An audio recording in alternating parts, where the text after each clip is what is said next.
Welcome, everyone, to another Friday. We're so happy that you guys have joined us, that you all have joined us for recording purposes. I'm Jan Jeremias, and I have spent, oh gosh, my whole probably working situation or working environment in the health field.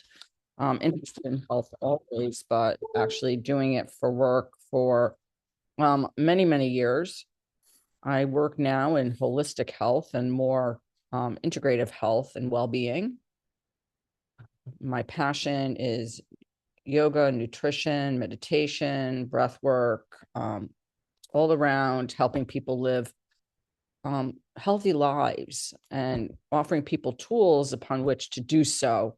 Um, and I'm really honored and overjoyed to be here with you all, and also my dear collaborator and friend, Mary Jane. And together we believe in spreading kindness, one creative project, one audio conversation, one offering at a time. And so we're really happy to be here, and I'll pass it to you, Mary Jane. Yeah, thank you, Jan. Yes, welcome everyone. And I know most of you here know who I am, but I am Mary Jane McQueen, and I am, let's just say, a seasoned graphic designer. It doesn't sound tenured, whatever you want to call it, a graphic designer. And I'm the creative founder of MJ McQueen Creative Studio. And of course, I'm the co-founder of Spirit Born Imaginings alongside Jan Jeremias. Okay, what's happening with my voice?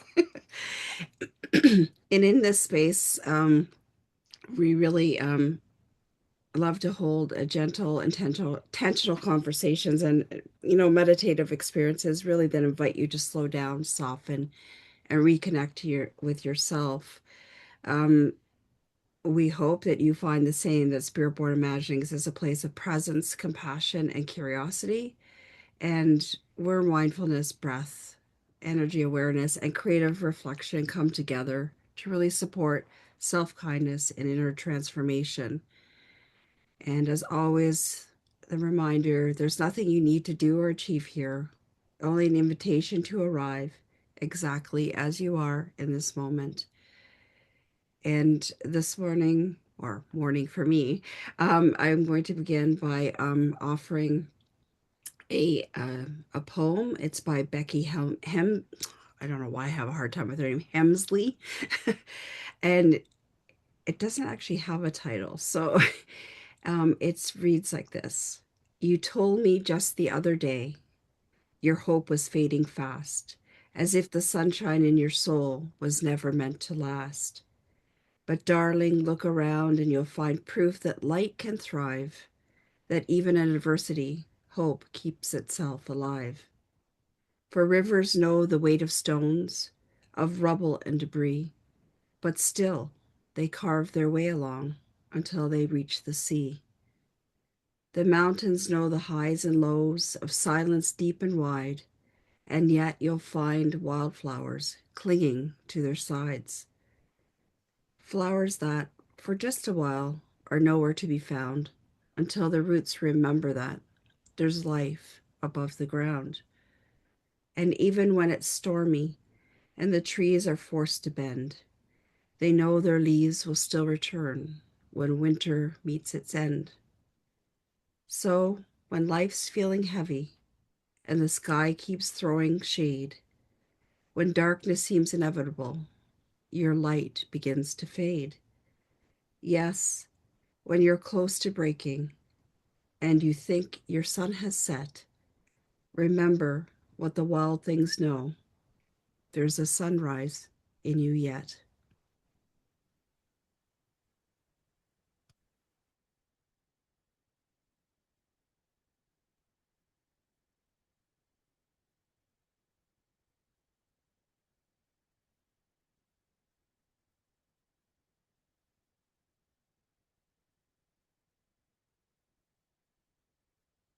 Thank you so much, Mary Jane, for sharing our poem for the week, or our first poem of the week. We welcome you, everyone. We are very glad you're here. Today, we're stepping into something deeply human, those moments when life shifts suddenly, when the hits the fan, when something happens, a shock. It could be a loss, the death of someone, the end of a relationship, a diagnosis you didn't expect. Something lands, and in an instant, the world as you knew changes. And before we can make sense of it, before we can find the words, we feel it, not in clear thoughts, not in neat understanding, but in the body, a change in breath, a tightening, a rush, or maybe a kind of stillness. And often, before we know what to do, before we can even name what's happening, we're already inside the experience. This space is not about getting it right. It's not about quickly finding answers to forcing calm. It's about becoming a little more aware of what happens in those moments and gently beginning to notice how we meet them. Because somewhere in all of it, even if it takes time, there can be a small opening. And that's where we'll spend our time together today. So, wherever you're coming from today, whether things feel steady, uncertain, chaotic, or somewhere in between, you're welcome here. Let's begin.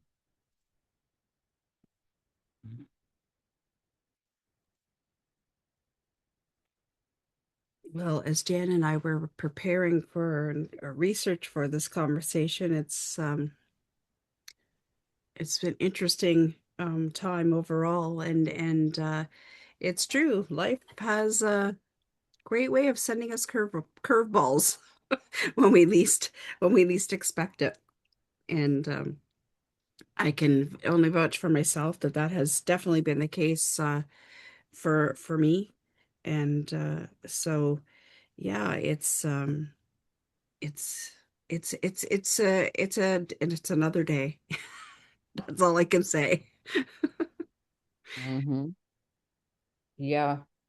As we were preparing, and I was thinking about that idea of what happens when, we have those experiences where literally it feels like the rug has been pulled out, and where we go and where we go, like on a personal level, like where we go and what we do, and that panic that happens, and that reaction, which isn't a reaction we're supposed to prevent or fix, at least not when it's immediately happening, nor can we. And I think that that's, yeah, if you tend to want to, one is if you tend to want to like just jump over it, or if you tend to want to fix, sometimes that's really hard, I think, to realize that you can't fix it immediately.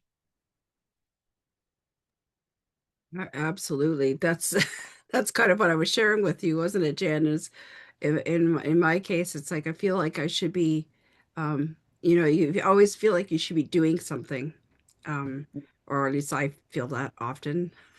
I guess because I feel like I'm a doer often, so and a carer. So I feel like I felt, but in a situation where I feel like I should be doing something, and then realizing there's absolutely nothing I can do other than keep on going on and not bypassing, but just, dealing with the emotions of things as they come forward. Um, you know, this is life. Yeah, and And as you were talking, Mary Jane, it just reminded like our basically what we're supposed to do is just be with the experience. yes, But that's what we're supposed to do. But depending on what's happening, that can be, that's I would say can be uncomfortable. challenging. That can be comfortable. It's challenging Hmm. uh, when you're in that place of just the unknown or not being able to do anything at the moment. Exactly. Having had that, I can think about experiences, and I did find things that I could do, just different ways I can kind of I want to say handle what was happening for myself, as I think we all do. But I think that it's also the acknowledgement for me that it was okay, that it was normal to have a reaction like that. Well, absolutely, because no matter what the experience is, whether it's as you were mentioning in your opening, which was lovely, by the way, Thank um, you. was it's whether it's you know a relationship challenge that's happening, whether it's health, whether it's business, whatever it happens to be, they all come with their own nuances of course, and I I loved when, because I was sort of feeling that it was good because it was good to do research on this topic, um, with in reading the stuff that you pulled forward, Jan, and it was just like the one, I don't know, is it Kabat-Zinn, the guy's name? Yeah, John Um, Kabat-Zinn. yeah, I loved when he was like emphasizing that being mindful of where you're at the moment, but it's not about getting somewhere else. As much as I wanted to be somewhere else in these last few weeks, um, yeah,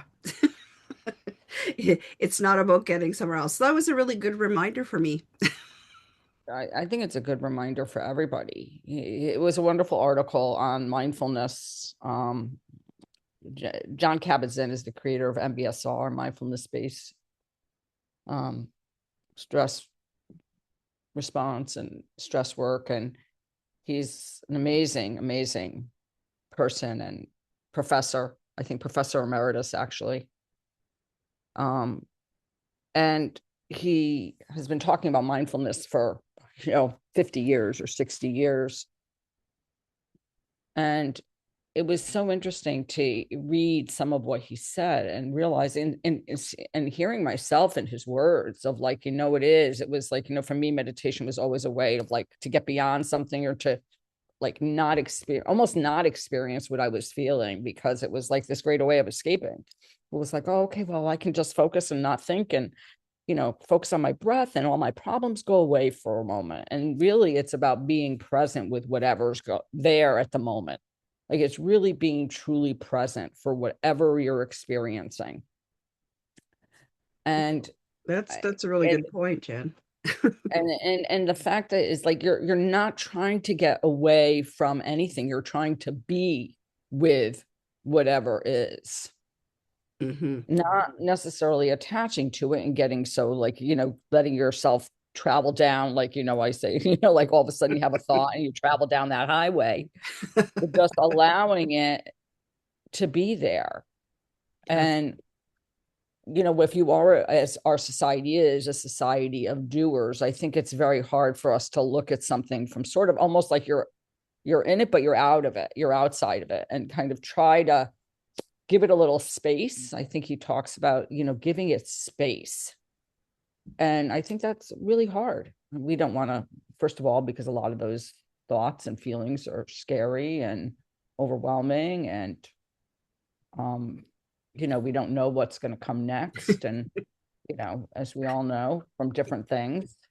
It's And so, amazing the wonderful, magical, horrific, tangents the stories in my mind can take in situations. yes, yes, it is amazing. And I know we always quote John Rodell, but John Rodell has a great poem about that, about, like, he's like, he has a flood in his kitchen and about how the flood in the kitchen is going to travel down and all of a sudden his whole house is going to float away and his children are going to be homeless, and he goes on and on and on. It always makes me laugh because that's just what we do. We travel down and we create these scenarios that are just like, oh my gosh, the whole catastrophizing. Yeah, And exactly. but it's very hard for us not to do that. Yeah, thank you, Al, for the house. I feel like Dorothy from the Wizard of Oz, the house floating by. But no, I Mhm. think it's very hard not to get so like, and to be create a little bit of space around something. But when it's it- immediately happening in the beginning, I don't really know that we can even create space. I think we're in shock and our systems is kind of like on warning of, oh my gosh, your breath catches, your heart starts to race. absolutely. It, I mean, it's very true, right? It's like you spoke to, for a few weeks we've talked about it in different contexts. It's like sometimes it's really not sometimes, most times it's important to take a pause, take a breath, because goodness knows the scenarios we can create in our mind are quite interesting. absolutely. Paul, please. No, I was just listening to you and wondering.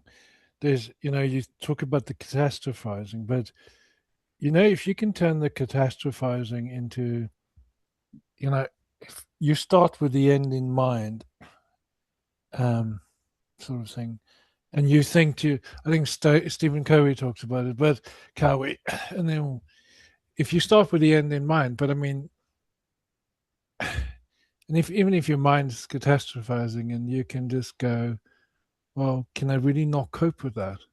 What story am I telling me about not being able to manage that? And I think we practice these things more than often enough. We can, if we truly practice self awareness and we turn up for our own thinking and our doing and we observe and we learn, then I think we realize over time that we're more capable than we give ourselves credit for. And I think when something happens, things happen and we can have an ego response. Um, we can have an ego response and but if we let that be and we just sit with it and allow ourselves to sit with it and we go to our center, to the nothingness and let that speak, or just, they talk about if you want to have a good night's sleep, write down your problems before you go to sleep so you don't have to ruminate on them in your sleep. I mean, it's a great exercise and it's puts aside the idea of avoidance. You're aware, and in the awareness, you almost make space for connecting to some intuition, some insight, something that will give you a response like, this doesn't matter, or this matters, or suddenly a solution pops up. And I think it's just allowing yourself to connect. But it doesn't mean you don't feel the emotions. You just allow the emotions and say to yourself something like, okay, maybe I'm going to whine about this. Like I was in a meeting this morning, and sometimes my mouth just runs. And so I was saying something, and I said, yes, I'm whining again, but I think it's necessary to make the point, but not to live in the whining and then move on to the solution. I mean, I was saying to somebody, why is this person allowed to be an obstacle in marketing when, I mean, what's their experience? Have they visited health shops? Do they do these things? Do they know what customers want? Um, anyway, so there's a bunch of thoughts. I just thought I'd share. Thank you, Paul.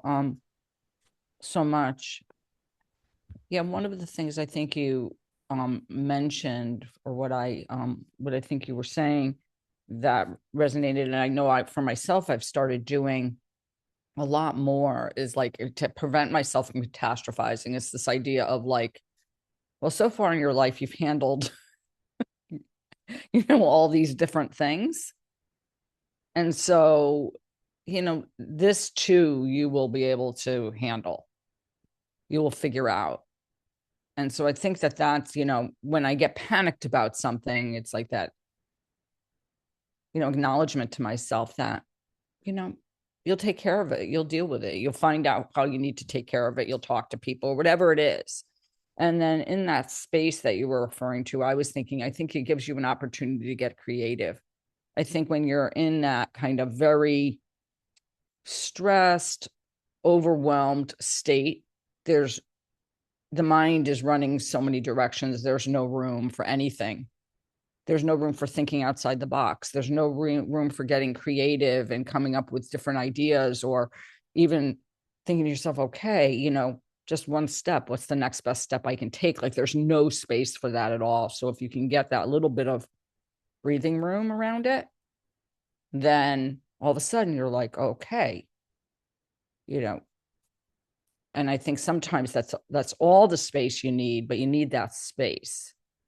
And I love I mean, I'm a huge advocate of like writing down things at night so that you don't. I always say either write them down or talk about them. Like try to, like, if you have some, like, get it out, because otherwise I find that first of all I don't sleep, or if I do sleep, it's like a very unsettling kind of sleep, bizarre, like really bizarre and scary dreams. Like the energy has to come out somewhere,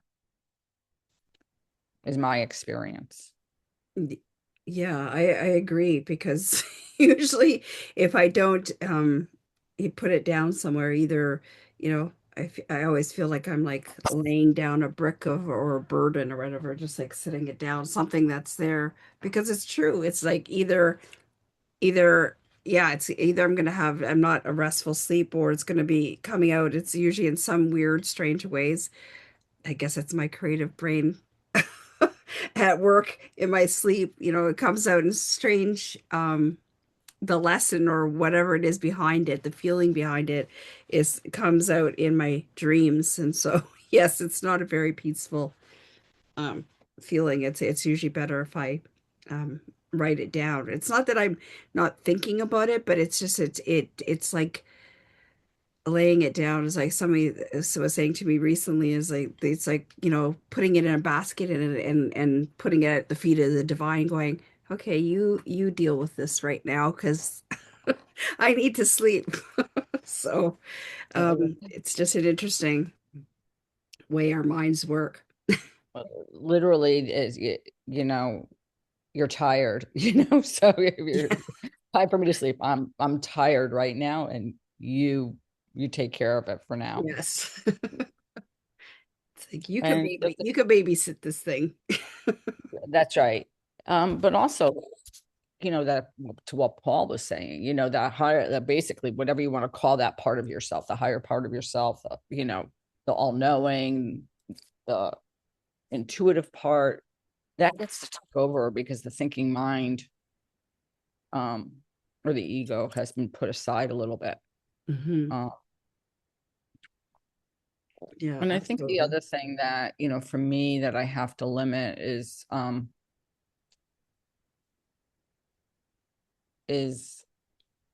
the, at times, I mean, I think that like the internet is great, but if you want to take a worst case scenario sometimes of, like, you look something up and, all of a sudden you go, in 2 clicks. I always love that. Like in 3 clicks, you're dying, kind of thing, And so, or everything, everything in the world has happened. And it's wonderful. But at certain points, and, it's kind of like, it's not what you need. Dr. Webb. Dr. Webb, yeah, or whatever it is, it Yes. could be not is, especially I find these days where, it's very fear-based Mm, information yes. wave, that doesn't matter what you do, but that whole pulling it into that sort of like catastrophizing and fear directing is, I don't know, to me, counter to my well-being. Mhm. Yeah, well, it definitely is. I mean, because that's it's that it goes back to the whole, the instincts of human beings, right? About the fight or flight. Mhm. It sparks it sparks that sensation.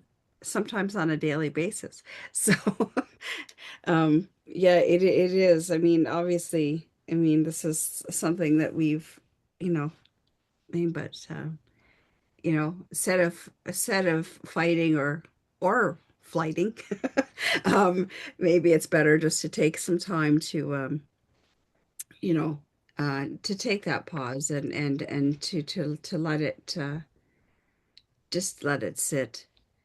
It's just as Mira says, we have too much information and our minds don't need so much. Yeah, information on everything. Yes, that's true because it can become very overwhelming and sensory overload, shall we say?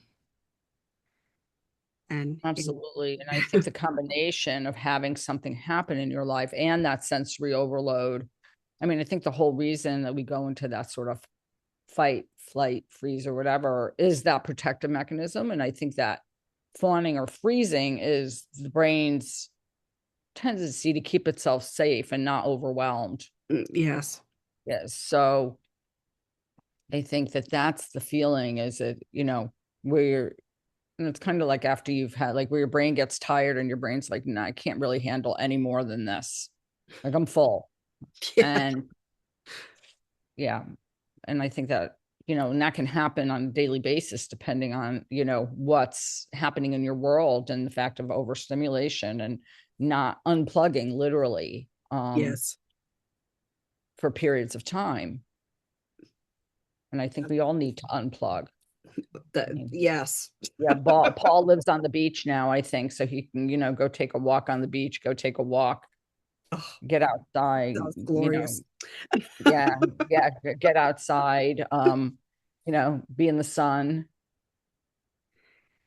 Yeah, get a nature.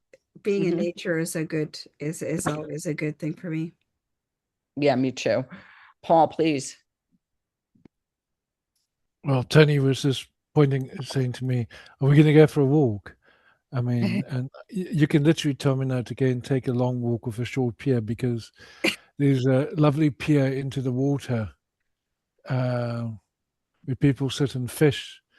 Um, and that's, I don't know, 300-400 meters from where we stay, Wow. less. And Hmm. just sometimes it's just nice to walk all the way out there and just have the sea surround you. And then looking back at the land, it's nice. I can't complain.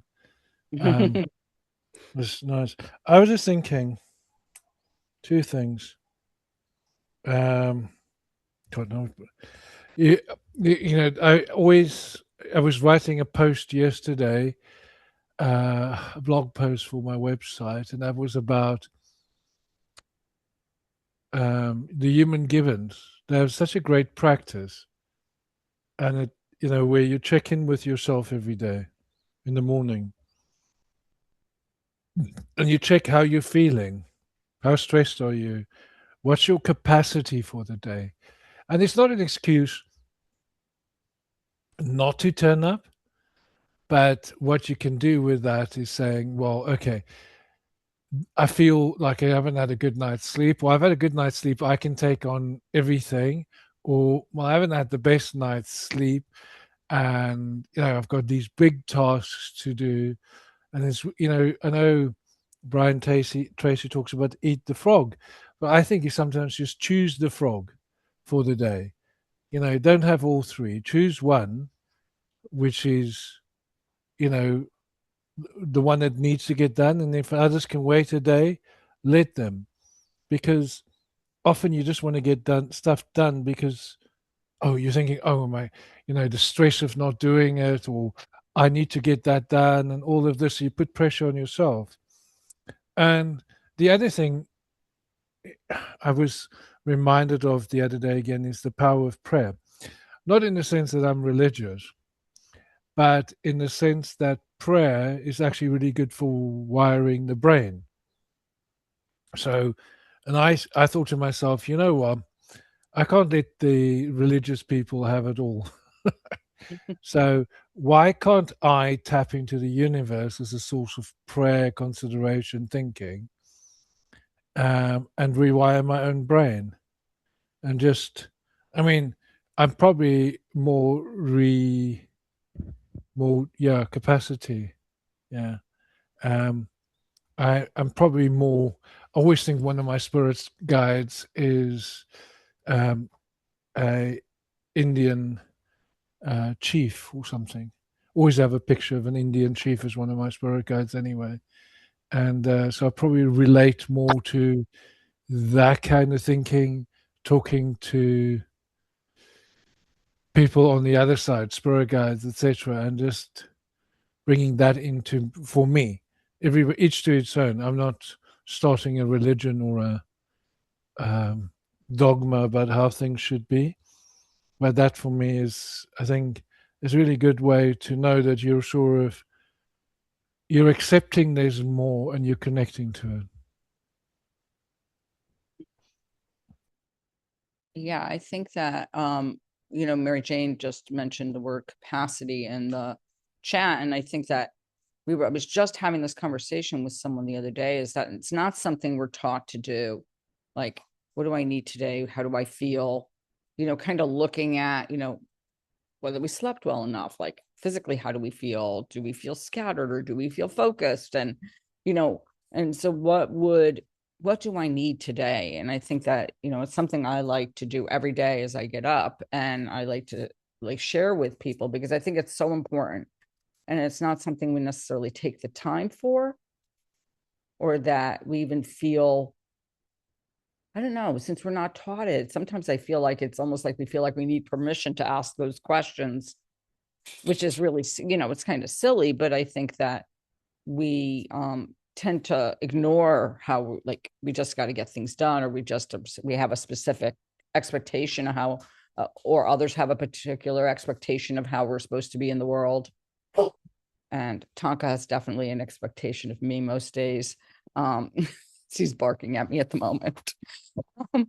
But I think that that's part of it. And I think I love that part of what you shared. I mean, everything so far.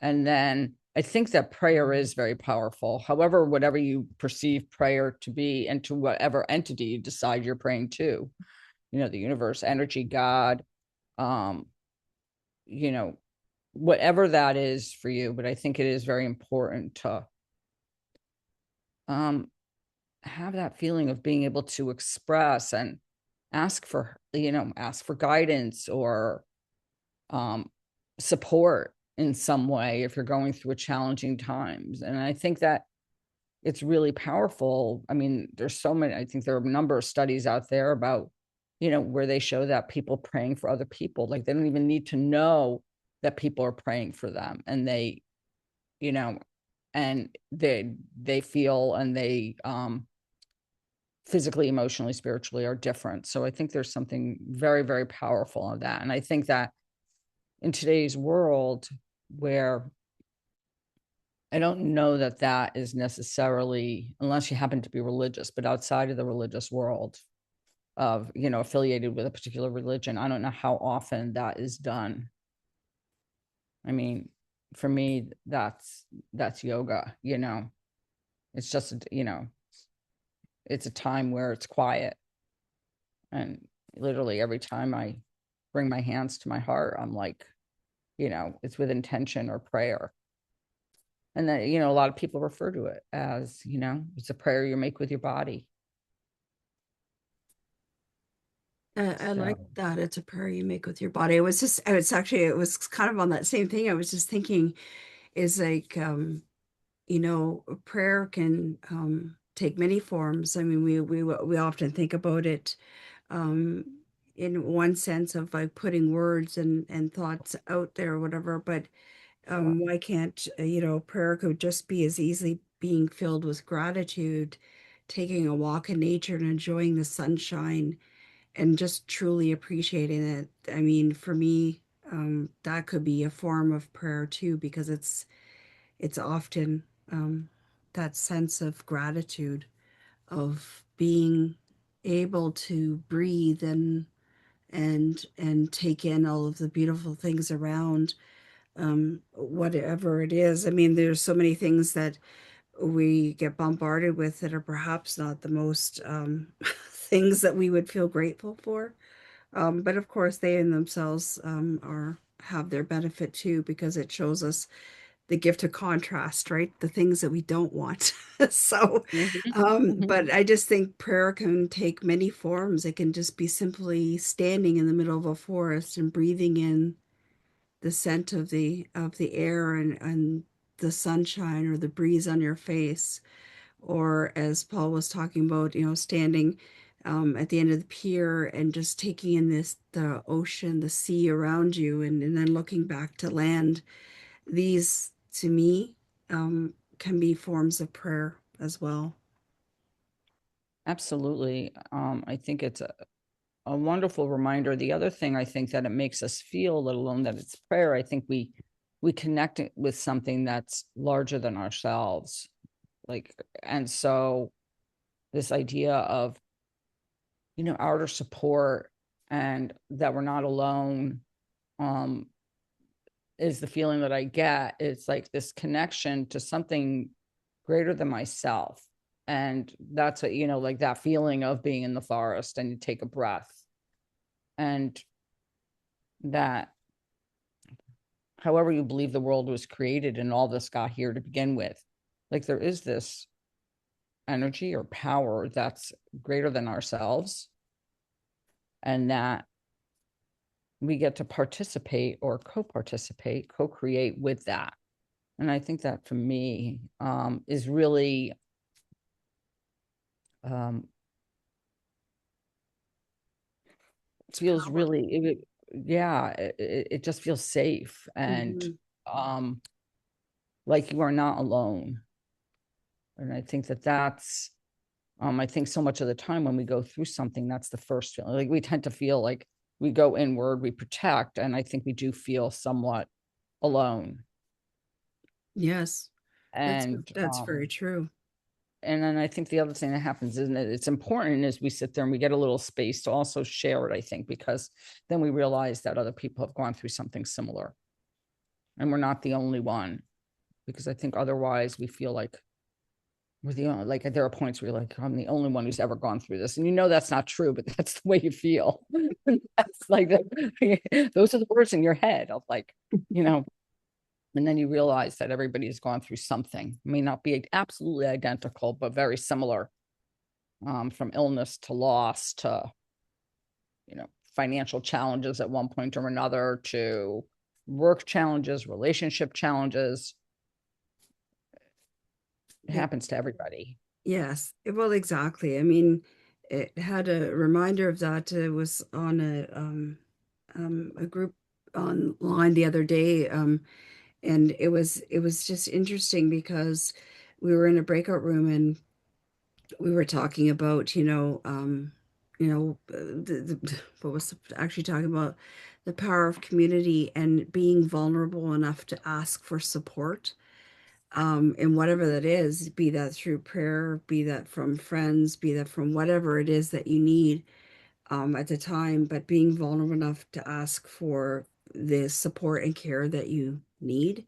And it was interesting because there was another lady in the group that was also saying that. She says, like, we're often as carers so um, able to give people or offer people things that that we feel that perhaps they may need.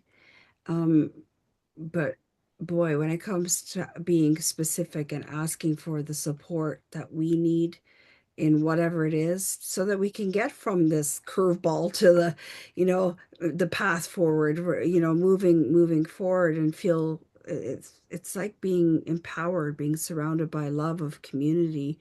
We all need that because, and she was mentioning the lady that I was speaking to in the breakout room. She was saying sometimes it's like she said, I feel like I'm all alone in my experience. And she said, and we agreed that that was great that we got paired up in the room, because it's like, yes, I can fully fully understand that experience, because you know often that's, I can feel that way as well. And just the recognition that community, um the actual details may be different, but the way we feel, the emotion that comes with that, of feeling alone, is very real.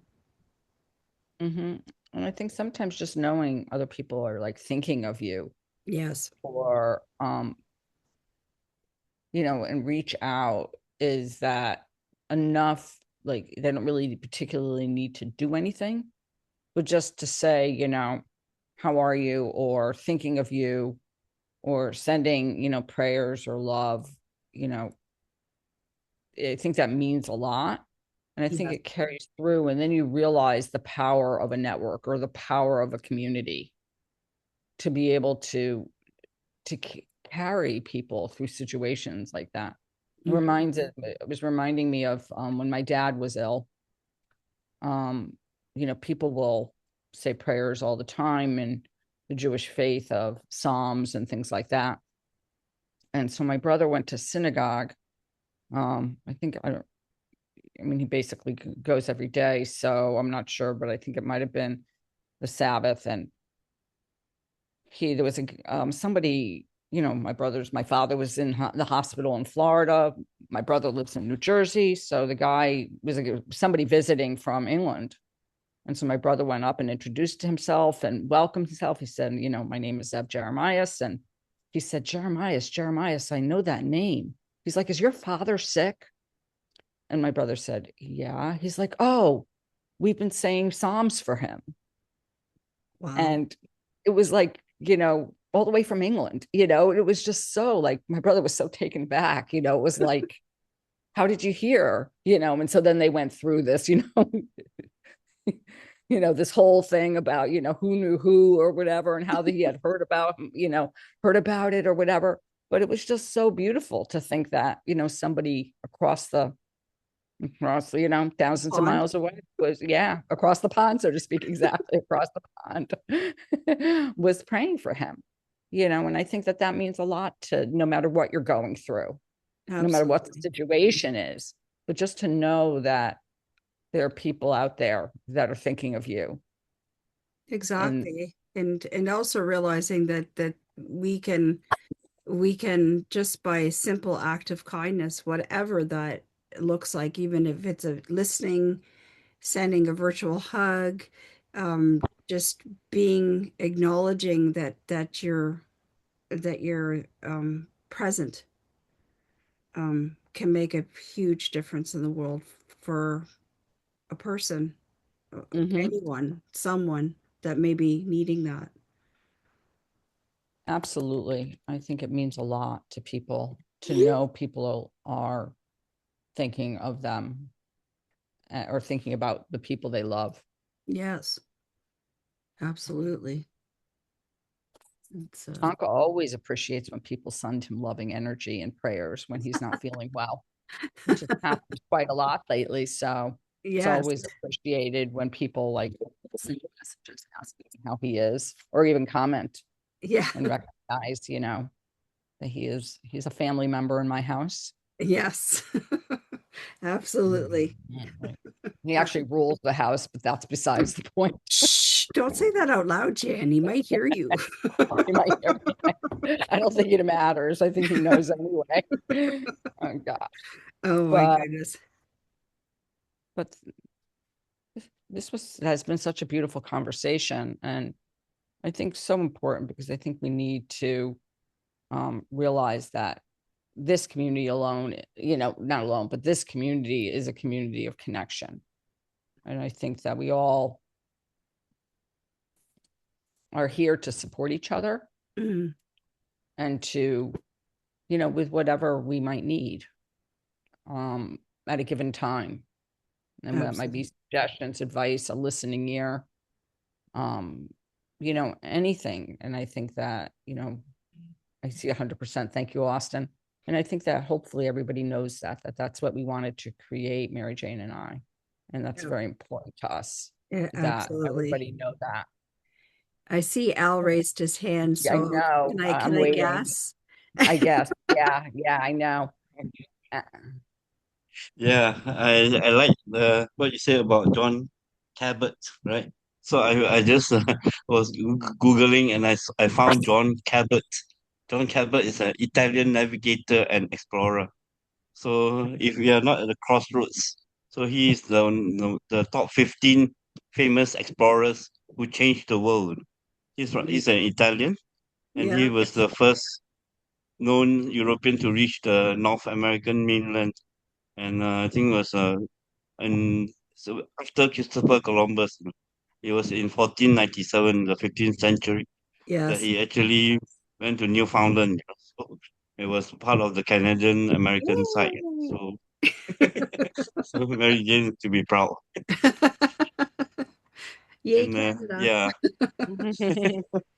so when we are at crossroads, we're just carving our names to ourselves. Yeah. So on the now what, so I just finished a 3 day summit with the one of the lady who wrote the book. Now what? So Ah, she how appropriate. her name was Laura Berman. Yeah. So she's a theater actress, and now she's a coaches of all coaches. So she coaches, to earn like 6 figure or 7 figures. So and yeah, I mean she's I mean I'm not just citing from a book, but I just came up with the acronym for Now What, which is the N for navigating, which is really related to John Cabot. When we're at the crossroads, we're navigating and we're organizing, organizing back ourselves for the O, and W for weaving. So weaving the zigzag, So when we're at the path, we're weaving our way.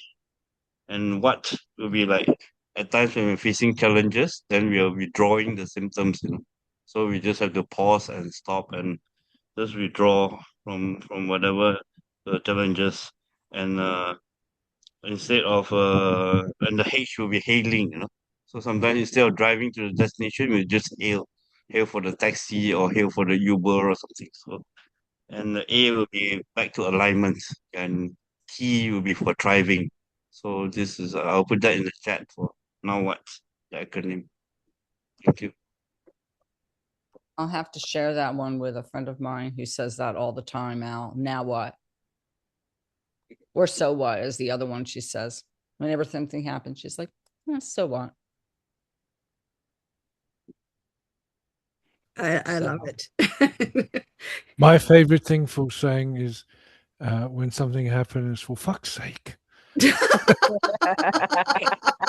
Sorry. thank you. No, thank you, Paul. 2,000 one day we got, so Yeah, it's quite funny because when we were thinking about how to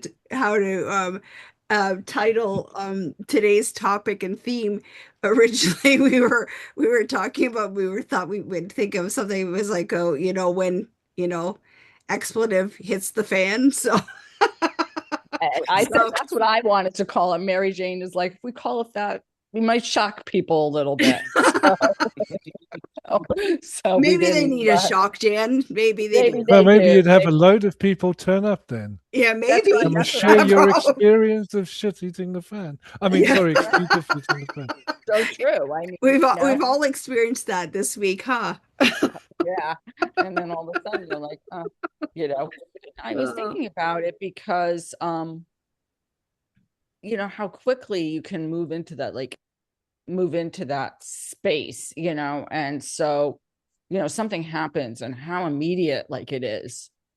And so, as we were reading about it, they were talking about this, most of those reactions happen before the brain, like your brain even identifies that something has happened. You're already reacting, there's some sort of sensory input that comes in that's beyond, like, that's before your brain actually sort of, has an idea of what actually has happened, which I is think amazing to often I me. think it's a primal response. It is a primal Dan. response. It is a primal And that's a response. whole other topic in itself. No, I think I definitely agree. It is a primal response. I think when you sit there and literally, I'm going to pet sit today. I'm dog sitting in the house that I'm pet sitting at because I'm going to stay there. Is very close to this wooded area that has a lot of bears. Oh So my. yeah, so I'm a little nervous. It's just like I live on the other side, and it's not like as close to bear territory Oh my as this gosh. is. And so I'm like trying to navigate like what hours I can let the dogs out and where I can walk, like where I can walk them without like being, yeah. So Oh boy. yeah, that was kind of interesting. And I'm thinking that reaction of like, when you feel like you have to run when you see a wild animal. Very much on my mind today. And keeping the dog safe, obviously. Yeah. Which one of you, what is what is the joke? It's like you don't need to know how to fight a bear, you just need to be the one that runs the fastest. Thank you for that. Yeah, thank you for the bears. And I like the Al's thing, the F word, fight or flight, fight or fright, and then or fawn, and And Paul's Paul's F words. that's right. It's all about F's. Oh, thank you for the good laughs today. Yeah. Yes. Oh my gosh. So Dan, I think maybe timing wise, we probably should move into meditation. But thank you all Yes. for your beautiful inputs. Yes. Thank you, everybody. So take a moment and just sit for a moment. And so when I first, and even now, constantly people will say to me, I'm a bad meditator, or I can't meditate. I'm not good at meditation. And so when I was reading John Kabat-Zinn, the article, and some other things that I've read that he's written, is this whole idea of like, this whole idea that we label stuff good and bad and things like that. So let's begin by finding a comfortable position. You can be seated or lying down, allowing the body to be supported. If it feels okay, you might gently close your eyes or soften your gaze. Take a moment just to arrive into this different kind of energy, a quieter space. There's no need to change anything, just noticing that you're here. Begin by bringing your attention to your breath, not forcing it, not deepening it, just noticing the natural rhythm of your breathing.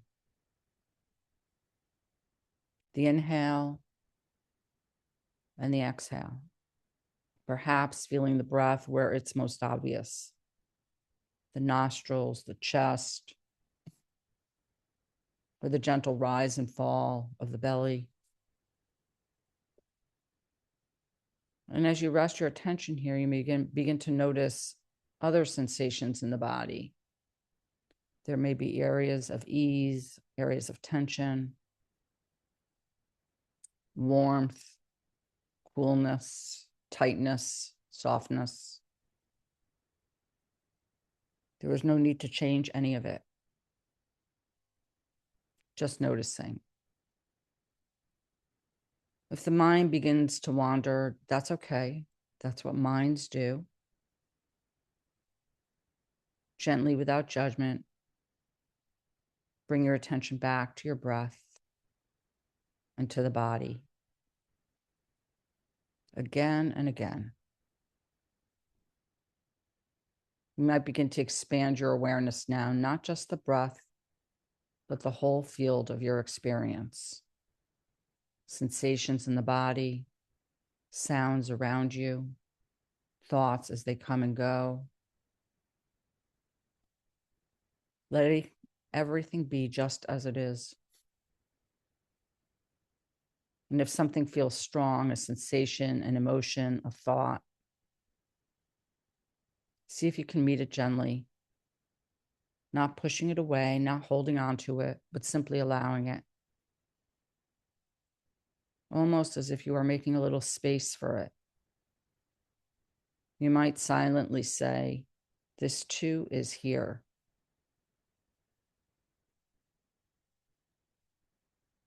This practice is not about doing it well. It's not about getting it right or wrong. There is no good meditation. There is no bad meditation. There's only this moment and your willingness to be with it, to meet it. You might begin to notice what is here when you're not trying to fix anything. what is here when you allow things to be as they are. And if it feels natural, see if you can bring a sense of friendliness to that experience, to your experience. Not forcing it, but simply a gentle attitude of, it's okay for this to be here. Rest here for a few more breaths in awareness, in presence, in being.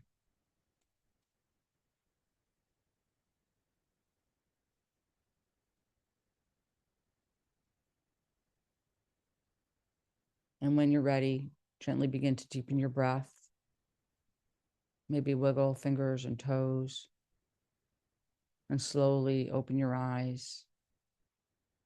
And take a moment before moving on, noticing how you feel without needing to name it or to change it. You were never doing it wrong. You were simply being.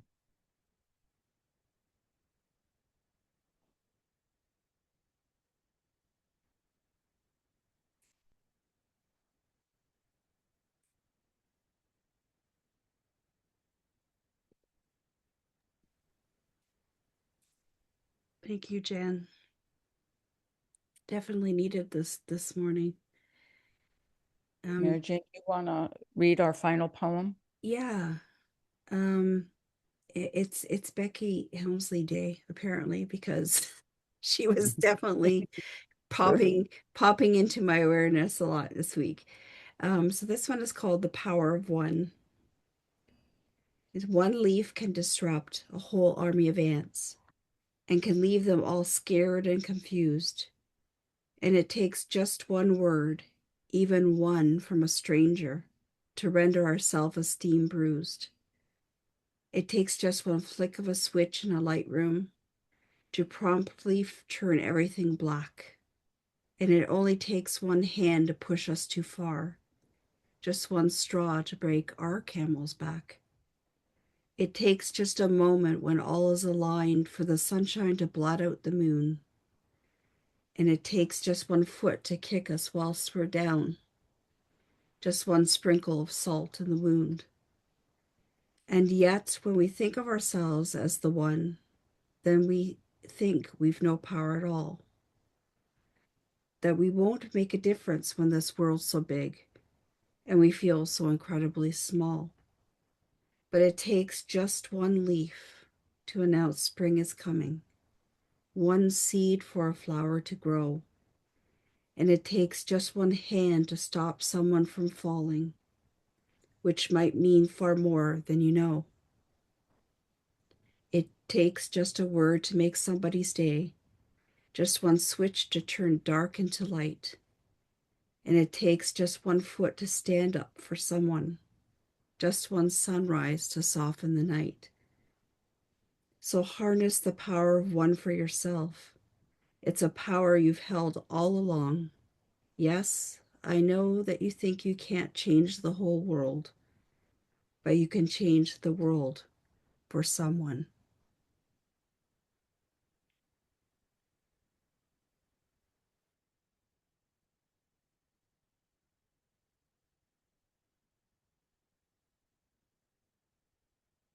So beautiful, Mary Jane. Thank you for sharing that.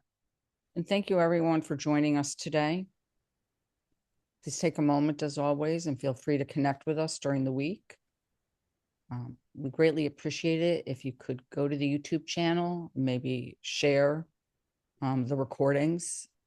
If not this one of the other ones that we've done. There's so many of them up there right now. It's kind of exciting. Well, it's super exciting. We have our series with Darlene that's starting in May 28th in a few weeks. It's a 4-part series rooted in stillness.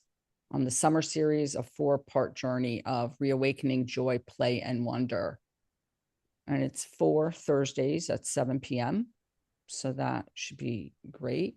I think our next workshop is June 19th, I think, for Spirit Born Imaginings. And we just wish you a great week, everybody. Yeah, looking forward to a beautiful weekend and wishing you all beautiful weekend and many blessings. Many blessings, and pray that I don't get eaten by a bear. Yes, that would be awesome. Thank you, Jan. No bears. Just run Ah, faster, Jan. Okay, that's right. That's on that. Thank that's you the all. grizzly bear coming. Yes. Thank you all.